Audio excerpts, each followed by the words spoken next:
May gantimpala para sa mga masunurin. Ako po si Father Fiel Pareha at ito po ang ating segment, ang Daily Devotion, na kung saan tayo po ay magdarasal, magbabasa at magninilay kasama ng salita ng Diyos sa buong taon. Manalangin tayo. Sa ngalan ng Ama, ng Anak at ng Espiritu Santo. Amen. Halina, banal na Espiritu, liwanagan mo ang aming puso at isip, nang maunawaan at maisabuhay namin ng iyong salita. Amen. Our Bible passage for today is from the book of Genesis, chapter 12, verses 1 to 9, and I read it for you. Now the Lord said to Abram, "Go from your country to your kindred and your father's house to the land that I will show you. I will make of you a great nation, and I will bless you, and make your name great, so that you will be a blessing. I will bless those who bless you, and the one who curses you I will curse, and in you all the families of the earth shall be blessed." So Abram went, as the Lord had told him, and Lot went with him. Abram was 75 years old when he departed from Haran.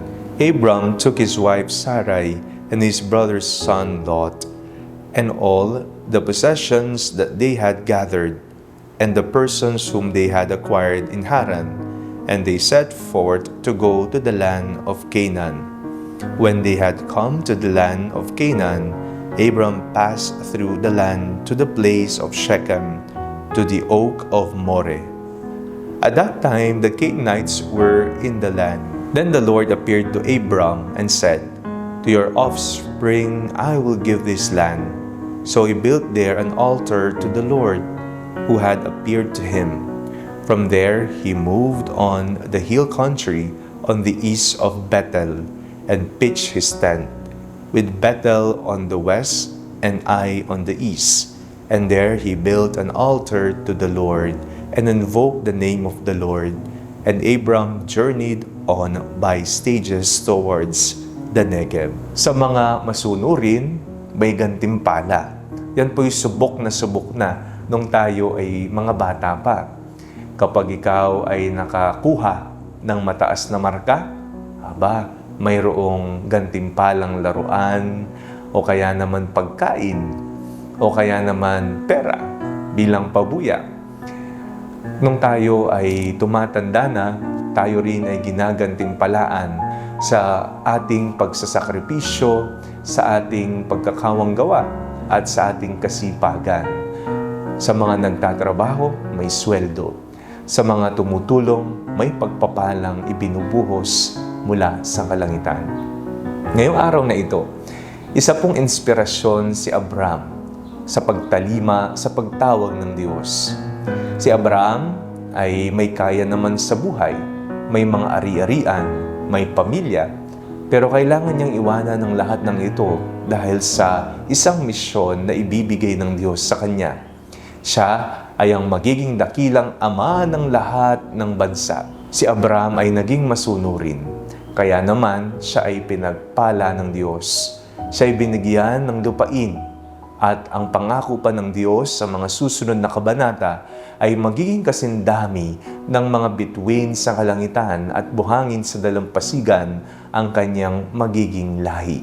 Isa po ang panawagan sa ating lahat, maging masunurin sa Diyos. Minsan iniisip natin sa pagiging masunurin natin, walang nangyayari sa atin. O kaya naman wala tayong nararating sa buhay. Hindi tayo umaasenso. Hindi tulad ng iba na hindi naman makadiyos o hindi naman nagsisilbi sa simbahan pero umaangat sa buhay, yumayaman. Huwag nating kainggitan sila sapagkat ang tunay na yaman ay nasa piling ng Diyos. Tayo ay maging masunurin.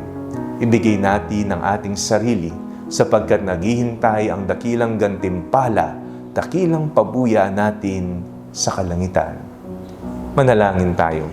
Panginoong Jesucristo, bukas puso nawa naming tugunin ang iyong panawagan para maging masunurin dito sa mundo. Amen. Sa ngalan ng Ama, ng Anak at ng Espiritu Santo. Amen. Huwag po ninyong kalimutang i-like ang video ito. Mag-comment po kayo and share it with your family and friends. Ang Panalangin Bago Matulog ay may sariling Facebook page na po. Huwag niyo pong kakalimutang mag-like at mag-follow dito, and do not forget to subscribe to our YouTube channel. I-click niyo lamang po ang link na nasa description ng video ito, o kaya naman po just search Father Fiel Pareha.